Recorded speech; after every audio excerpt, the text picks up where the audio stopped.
Hi, this is NBA referee scout Al Battista. Thank you for listening to the Crown Refs podcast.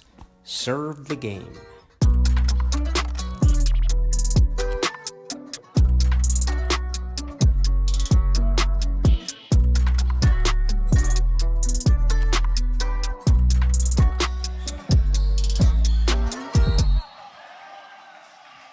Okay, Al, we have an outnumbering fast break situation here. A1, give and go with A2.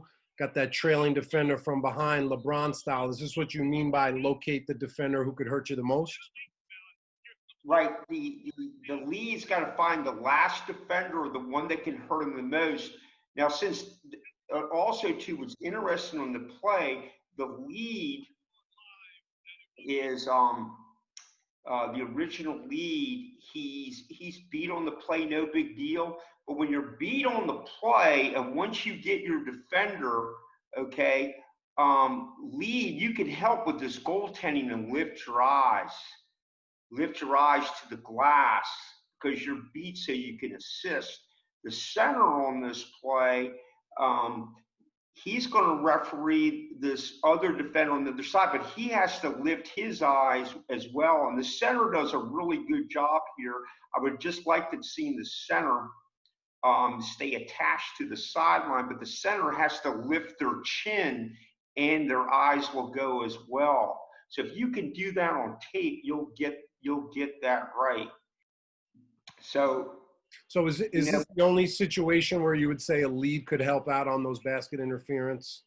Yes, basket interference goaltending. Yes, if you're beat as a lead, you got to be ready for that. So you go legal. Okay, let me take my eyes, and then there it is. And center's got to be ready too, and so on. The other thing about this is when you're looking at tape, know your personnel. So the one who goaltending is you say, boy, he's a great leaper, and also take this.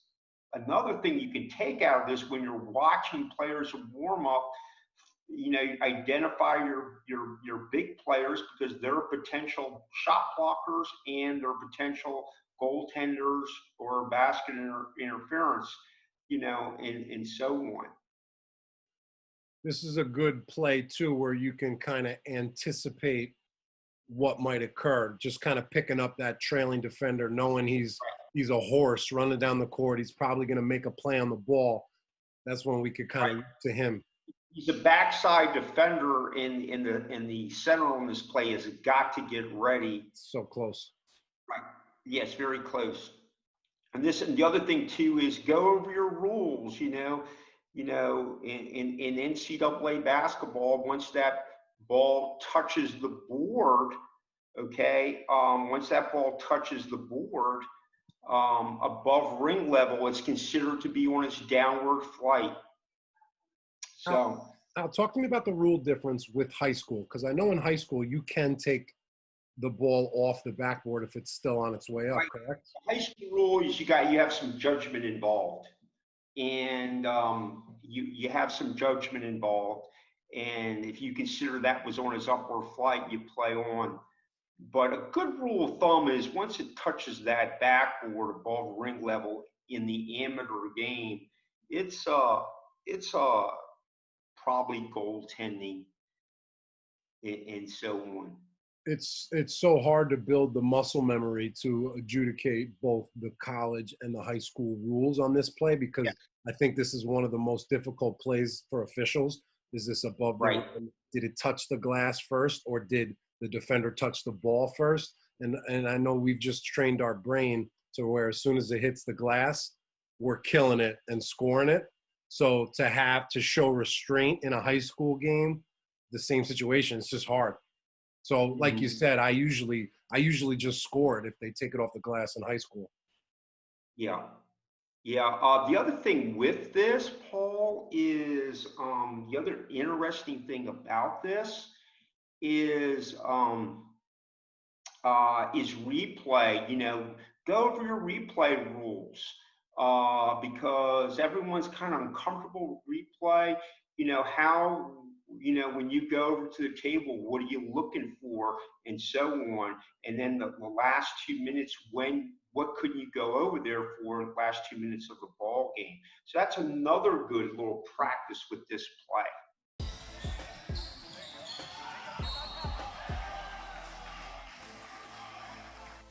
All right, we have a blow by here on the perimeter, setting up a block charge on the pass crash, or should I say crash pass? What do you see here, Al?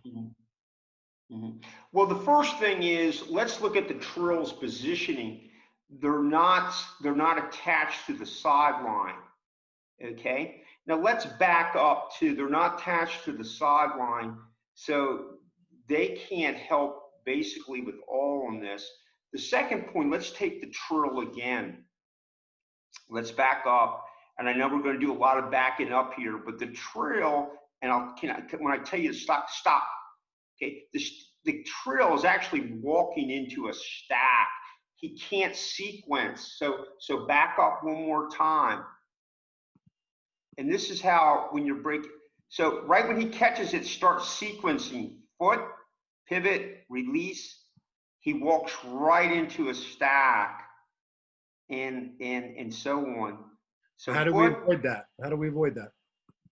Okay, well, if he gets attached to the sideline, okay, and if he, on that, once he catches it, if he goes 70% offense and 30% defense, it's just his original setup position, you know, you see, he doesn't set up correctly. He sets actually in the stack, and he's not attached to the sideline, and so on. Now the lead, let's take the lead.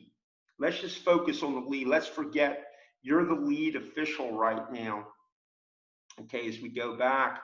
Okay, who are our secondary defenders, and it's this player right in the middle. Would you agree, Paul? Yeah. So I'm just going to go to them as a lead. Right about now, right? So once that, well, you're reffing the lead, you're reffing the secondary defender pretty much the whole time right now. Right. But now is when you're really locking in on them. Yeah, right now. Yeah.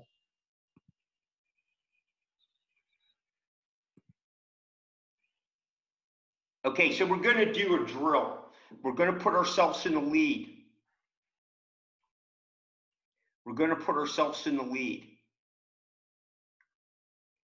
Okay, and I want you to go primary, secondary. And when I say secondary, get to your lead. When I mean primary, secondary defender, get to your lead as quick as possible. Okay, here we go.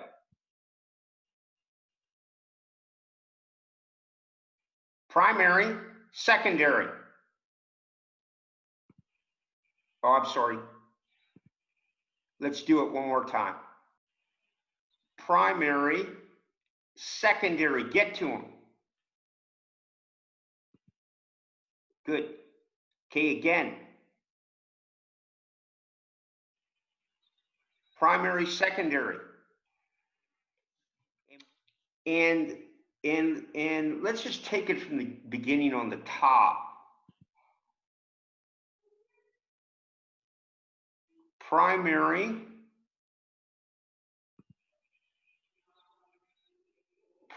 right there. Go to your secondary. There it is. Okay. Now, the next thing with this is the center or slot, whatever you want to call it. Okay. Okay. The center or slot is got to give the lead a chance, and the whistle is just too quick. Give them a chance, have a cadence whistle. It's a strike. It's a strike right down the middle. It's got to be called. And then come up with your adjudication at the end of the action. Give the lead a chance, just a second. Okay. Why do you think the lead passed on this play? I don't think he ever picked up the secondary defender on this play. The other thing, point at this, watch when the play ends. Okay, once the call's made, lead, forget the ball, because all these players right here are on the honor system and no one's watching the players. Okay, semi-watching players, watch what the lead does. They go get the ball, just took your eyes off all the players, then comes back. And you want to get out of that habit, even though the trill's kind of watching. But dead ball officiating is very important. Also, when the center makes this call, keep your eyes on all the players. Don't turn away. And also in the center, in the amateur game, stop your clock. Get in the habit of stopping your clock on this play. What do you mean by honor system? You mean the time when we're not watching the players and expecting them to? Yeah, no one's watched, so they're in the honor system. We hope they're good. You know, no one throws a punch or taunts or whatever.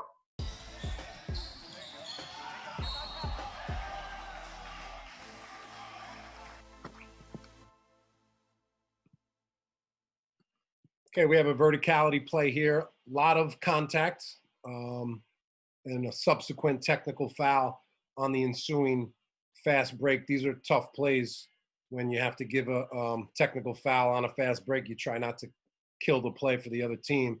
What do you see on this play, Al? You're going from lead to trail, find the last defender or the defender that can hurt you the most. Okay, now we have a scramble. It's really nothing. Center is just way too far down. You don't want to overrun the play, because if you overrun the play, you have no chance. So you think the center came too far down on that play? Yeah. You never want to overrun the free throw line extended if possible, because if you look at it mathematically, you have no looks at all.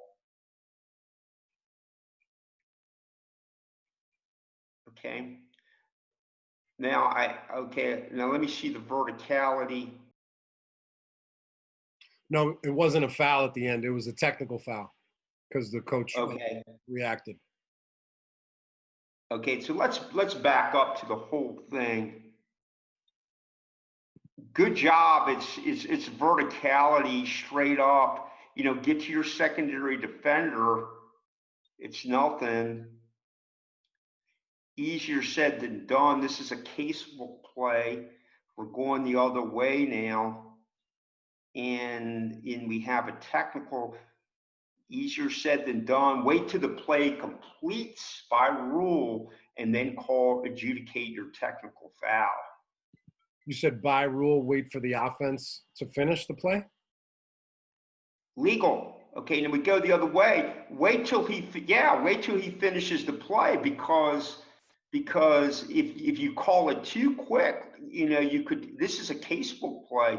You could take 2 points away, or in this case, by calling it, wait till the play completes and then come back and call a technical foul. On this play, you can do like, it's happened to me in games.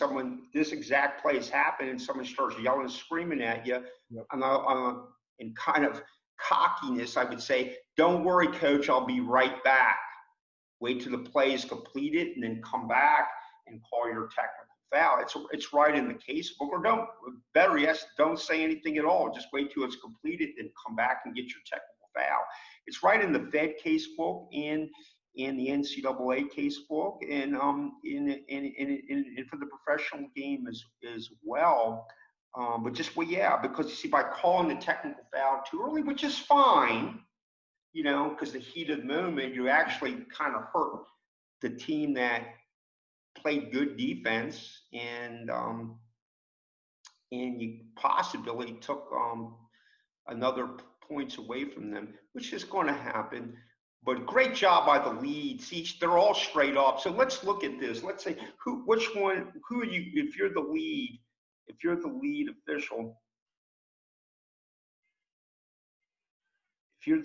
official, on this play. So the lead's referencing both secondary defenders that are vertical. If you're the lead, you want to pick up secondary defenders as quick as possible, and you want to pick the one, because there's two of them that can contest this play. And this is an interesting play because both of them can actually contest this play. And when you're going from trail to lead on this play, you got to pick up the last defender. The other thing with this tape, you know, after you call the technical foul, okay, What are you going to say to the coach?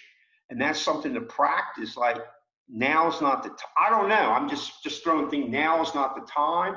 Or the person who called it, maybe you don't confront, you get away, you switch. The other official goes, defender, legal guarding position, vertical, and boom, move on.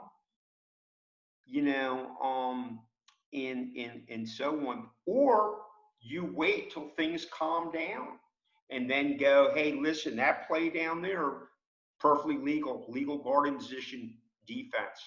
When I do go over there, I'm not going to appease. I'm just going to give my thing and move on.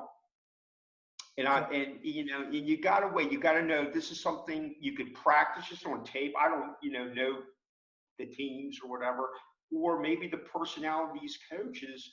Jeffy Anderson said a great, know your personalities on the 𝘂𝘢 chat. It was very good. He said, know your personality as a coach, and maybe you don't go over there now, but you've got to practice your role playing. And just remember, when you go over there, you're firm, you're tactful, you're confident, you're poised, but you're not subservient. And that's a whole other thing on any level, in my opinion. Okay. Because this is a great no call. Yeah. It's a great job by the lead. On this play, maybe the center doesn't overrun the play. It's going to happen. If you do overrun the play, you gotta back up and so on. Because see, if you run the play, there's no chance to adjudicate anything that happens up top. You have no chance at all. I know when I've had this play a couple times where it's like your automatic response is to give a technical foul right when the coach says something, and it just takes a lot of pain tolerance and just really have a good filter to hold on for a couple seconds. Now, if that offensive team stops their fast break and the play settles, then you're just going to come out with the technical foul there? Okay. Very good, Paul. Excellent. The other thing, too, is know the difference between heat of moment and disrespect. Like, if I'm the coach, this is a good discussion here as well. If I'm the coach, says, "Come on, Paul, that's got to be a foul. Don't even get involved in that." Or, "Come on, Paul, you're better."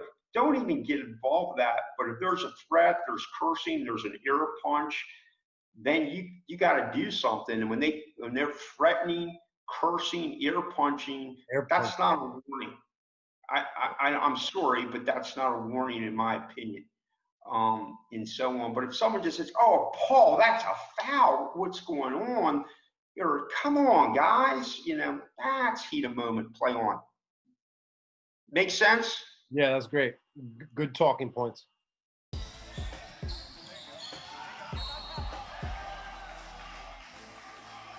Okay, we have a loaded play here. A couple different things. A verticality play, then a quick transition, block charge out of bounds, then a technical foul, and a pretty interesting conversation with the coach.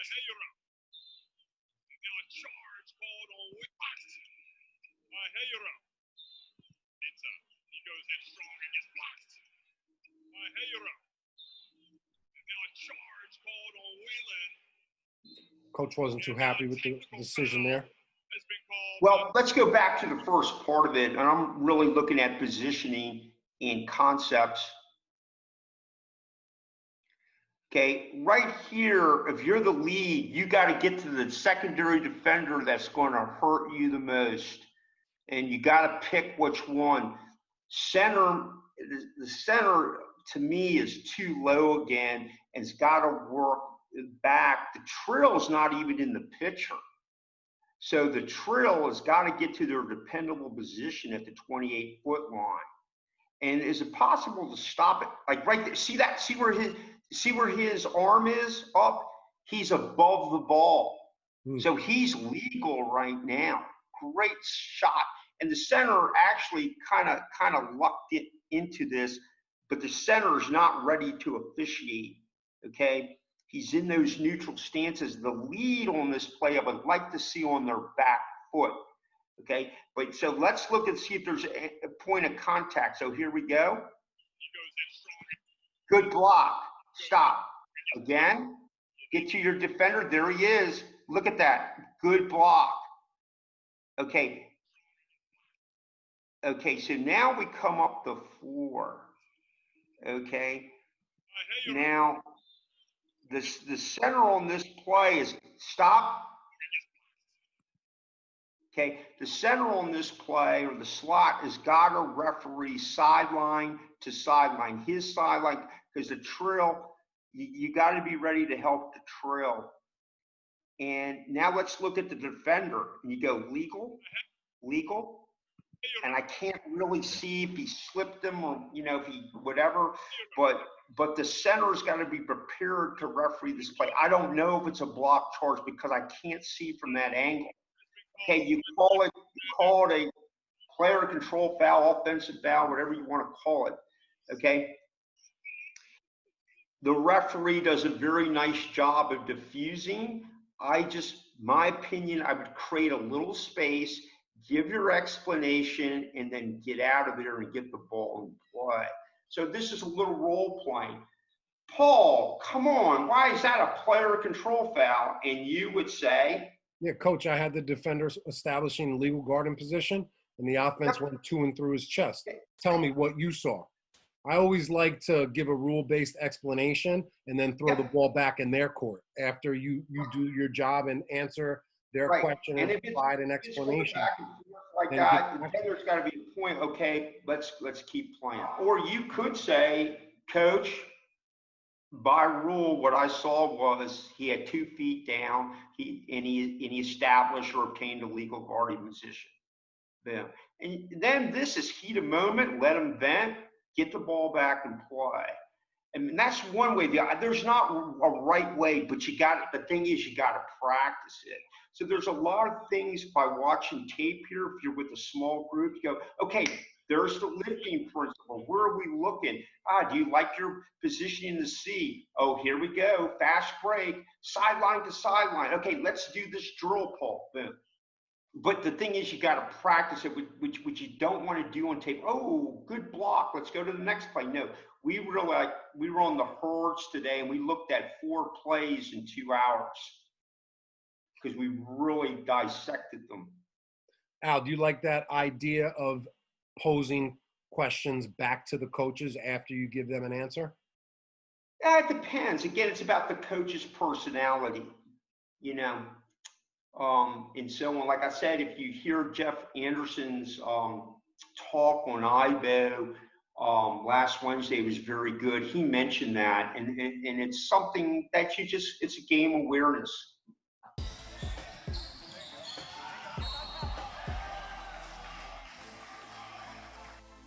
All right, this may look familiar to you. New York City Pro-Am Summer League action. Always tough games to work.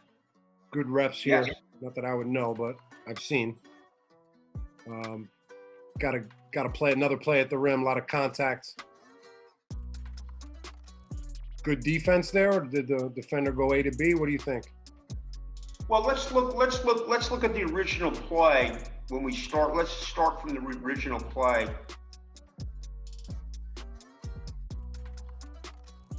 Okay. Okay. So here we go. We go from trill to lead. He's got to pick up the last defender. So if you're the trill, get yourself attached to the sideline. Focus 70% defense. You're walking into a stack. Now get to your defender. Okay. So now we gotta say if he's legal or illegal, but he's got to get to his secondary defender as quick as possible. And there he is. And but the point is he getting to that? Is he getting to him? There he is. Not sure I would pass. See, again, you know, look at the hand of the defender. He's over the ball, and I don't see him hitting the wrist. And the lead, look at the lead. Nice job. He's patient. I just wish he would stay a little bit more still and maybe not be a little bit more on his back foot. Maybe, you know, but good wide position. That's really good. There it is. You know, and he processes very well on this play, and he's patient. And that's a good job of being patient and processing. So let's take it, let's do a little drill. We're in the lead.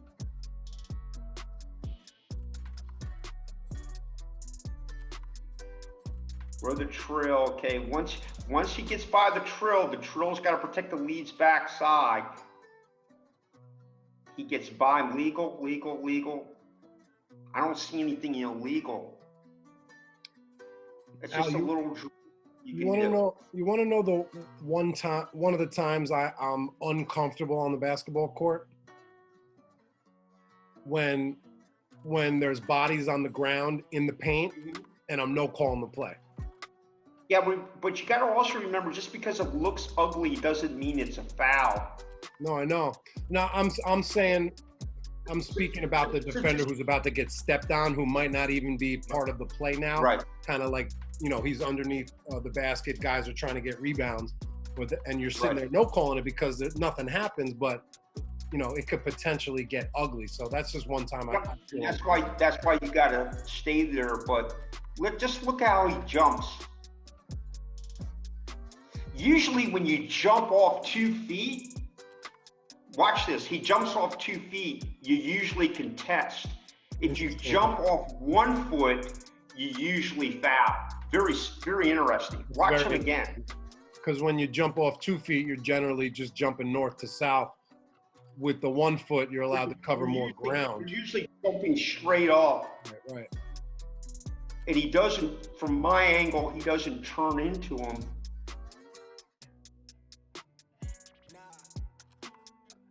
I think he did a good job in the last minute. Yeah, I think he processed pretty well. The other thing too is what you want to do when watching tape. So let's back up to the play again. Okay, they get possession, say at 132, and we're playing a pro game, so 24. So here we go, and he drives, and let's see when the potential contest of the play is. It's at 116.9 or whatever. So just focus your eyes for a little clock awareness. You know, do you know your clocks? Okay. Yes, sir. Al, is there anything you want to leave us with in closing? Appreciate your time. No, the only thing I'll leave you in closing is what Mark Wunderlich says: wear down the pause button, the rewind button, the pause button, whatever you want to say.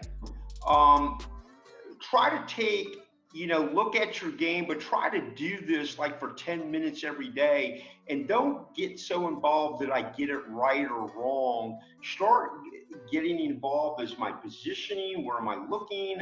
Is my eye sequencing right? Do some drills, and all that you'll get better and better and better. And the level you are working at or you're trying to get to, you'll get there. Believe me, you just got to be patient. And that's what I'll leave you with. But keep working hard. I know it's easier said than done, but don't give up. In these times, use as an advantage, because we have a lot of times in your hands. You can do a lot of this. And get a little group, maybe no more than 5 or 6, and start doing stuff like this. Paul, thank you so much for having me. Thanks for listening to Game Notes on the Crown Refs podcast with special guest Al Battista. Serve the game.